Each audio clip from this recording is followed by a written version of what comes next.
Fourth Hindi व्याकरण। आज मैं हिंदी व्याकरण की रीडिंग कराने जा रही हूँ। सबसे पहले आप विषय सूची देखिए। इसमें आपके 20 चैप्टर दिए गए हैं। 9 चैप्टर अर्धवार्षिक प्रश्न पत्र तक आएगा।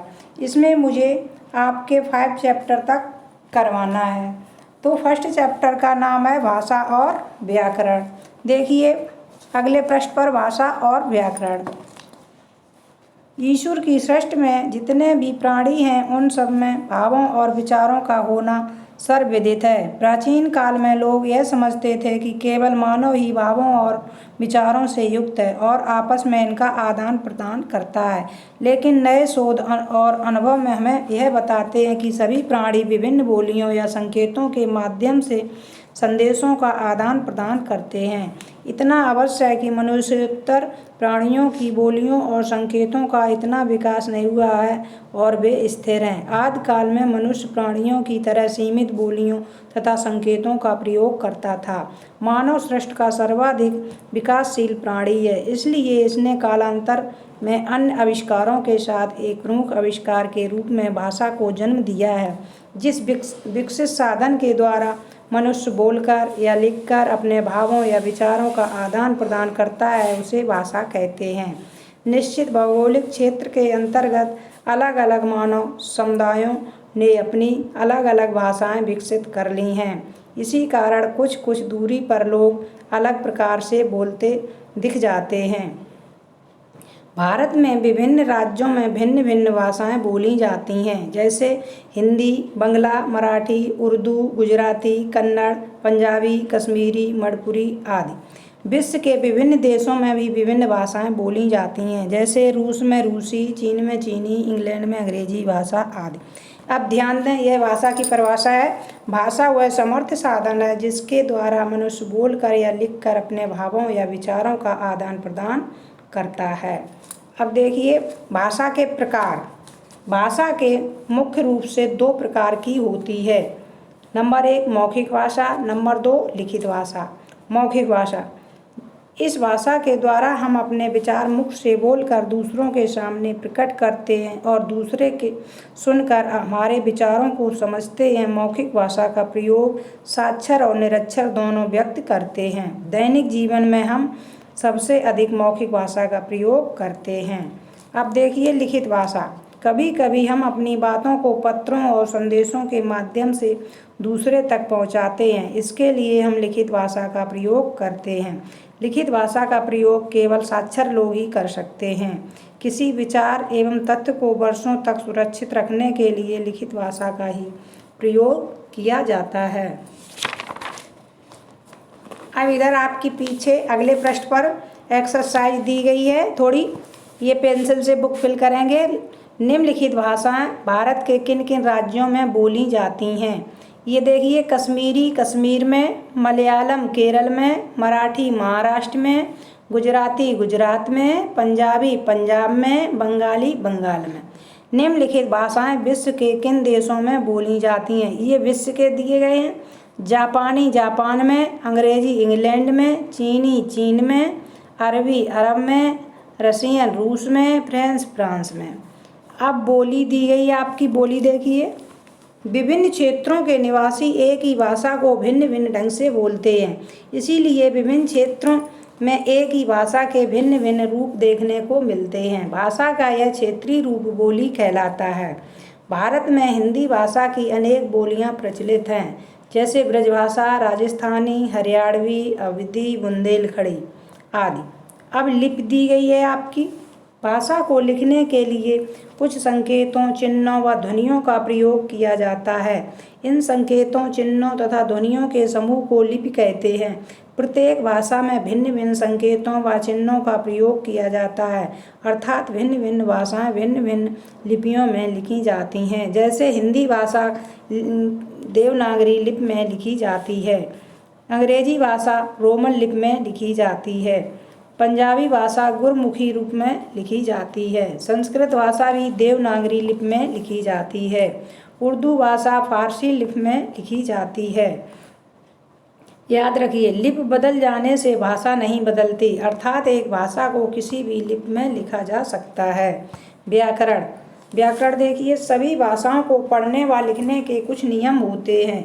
किसी भी भाषा को बोलने व लिखने के लिए व्यक्ति को उस भाषा के नियमों का पालन करना पड़ता है, जिसके द्वारा व्यक्ति उस भाषा को शुद्ध रूप से बोलता, पढ़ता व लिखता है। भाषा के नियमों को ही उसका व्याकरण कहते हैं। देखिए, ये ध्यान दें, व्याकरण की ये परिभाषा, व्याकरण वह विद्या है जिसके अध्ययन से हमें भाषा के शुद्ध रूप का ज्ञान होता है। अब दिए गए व्याकरण के विभाग। व्याकरण के निम्नलिखित 3 विभाग होते हैं। नंबर 1 वर्ण विचार, नंबर 2 शब्द विचार, नंबर 3 वाक्य विचार। तो वर्ण विचार देखिए, व्याकरण के इस विभाग के अंतर्गत वर्णमाला, वर्णों के प्रकार, उच्चारण, उच्चारण स्थान आदि के विषय में अध्ययन किया जाता है। अब शब्द विचार देखिए, व्याकरण के इस विभाग के अंतर्गत शब्दों की परिभाषा, शब्दों के विभिन्न प्रकार तथा शब्द रचना के विषय में अध्ययन किया जाता है। वाक्य विचार, व्याकरण के इस विभाग में वाक्यों की बनावट, वाक्यों के भेद तथा वाक्यों के अंगों का अध्ययन किया जाता है। अब इसमें एक्सरसाइज दी गई है, बुक में पेंसिल से फिल करेंगे। निम्नलिखित भाषाएं किस लिपि में लिखी जाती हैं? पंजाबी गुरमुखी में, उर्दू फारसी में, संस्कृत देवनागरी में, हिंदी देवनागरी में, नेपाली देवनागरी में, बांग्ला कुल्टा में। व्याकरण के इन विभागों के अंतर्गत किसका अध्ययन किया जाता है? जैसे वर्ण विचार, वर्ण के आकार, भेद, रूप तथा प्रयोग का। शब्द विचार, शब्द के आकार, भेद, रूप तथा प्रयोग का। वाक्य विचार, वाक्य के आकार, भेद, रूप तथा प्रयोग का। अब आपकी एक्सरसाइज दी हुई है, ये ओरल क्वेश्चन मौखिक दिए गए हैं, ये आप खुद स्वयं करेंगे। नंबर 1 दिया गया, भरी सभा में नेता का भाषण देना भाषा का कौन सा रूप है? मौखिक भाषा। नंबर 2, फेसबुक पर बात करना भाषा का कौन सा रूप है? लिखित भाषा। नंबर 3, किसी तथ्य को वर्षों तक कैसे सुरक्षित रखा जा सकता है? लिखकर। भाषा के बदले हुए रूप को क्या कहते हैं? बोली। अब ये आपकी एक्सरसाइज दी गई है, सही विकल्प पर सही का निशान लगाइए। तो नंबर 1 दिया गया है, मानव सृष्टि का सबसे विवेकशील प्राणी है। मूर्ख, चतुर, विवेकशील। विवेकशील पर टिक लगाइए। नंबर 2 है, मौखिक भाषा का प्रयोग साक्षर और निरक्षर दोनों व्यक्त कर सकते हैं। ये सत्य है, सत्य पर टिक लगाइए। नंबर 3, लिखित भाषा का प्रयोग केवल साक्षर व्यक्ति ही कर सकते। बा नंबर पर साक्षर पर टिक लगाइए। अगले पृष्ठ पे देखो, नंबर 4, मलयालम भाषा भारत के किस राज्य में बोली जाती है? केरल में। केरल पर इस पर टिक लगाओ। बुंदेलखंडी बोली है, इस पर बोली पर टिक लगाइए। साफ है। अब देखिए, रिक्त स्थान दिए गए हैं आपके। इंग्लैंड में अंग्रेजी भाषा बोली जाती है, इसमें अंग्रेजी भरा जाएगा। नंबर 2, लिखित भाषा का प्रयोग केवल साक्षर भरा जाएगा, साक्षर लोग ही कर सकते हैं। नंबर 3, लिपि बदल जाने से भाषा नहीं बदलती, लिपि और भाषा भरा जाएगा इसमें। नंबर 4, दैनिक जीवन में हम अधिकतर मौखिक भाषा का प्रयोग करते हैं, मौखिक भरा जाएगा। नंबर 5, सभी भाषाओं ने अपने कुछ नियम होते हैं, नियम भरा जाएगा। नंबर 6, रूस में रशियन भाषा बोली जाती है, इसमें रशियन भरा जाएगा। अब देखो, गोले में कुछ अक्षर दिए गए, इन अक्षरों को मिलाकर आप कितनी भाषाएं बना सकते हैं, इन्हें लिखिए। तो 1 तो मलयालम बन जाएगी, नंबर 2 उर्दू बन जाएगी, नंबर 3 गुजराती बन जाएगी, नंबर 4 कश्मीरी बन जाएगी, नंबर 5 मराठी बन जाएगी, नंबर 6 उड़िया बन जाएगी, नंबर 7 असमी बन जाएगी। अब सही कथन पर सही व गलत कथन पर गलत का निशान लगाइए। नंबर 1 है, विचारों एवं भावों के आदान प्रदान के लिए भाषा का जन्म हुआ है, ये सही का टिक लगाओ। नंबर 2, दैनिक जीवन में हम लिखित भाषा का प्रयोग करते हैं, इसमें क्रॉस का चिन्ह लगेगा। नंबर 3, बुंदेलखंडी एक बोली है, ये सही का टिक लगेगा इस पर। नंबर 3। नंबर 4 देखिए, जापान में रूसी भाषा बोली जाती है, इसमें क्रॉस लगेगा। नंबर 5, सभी भाषाओं की लिपि समान होती है, ये भी क्रॉस लगेगा। नंबर 6, जर्मन एक भाषा है, इस पर सही का टिक लगेगा।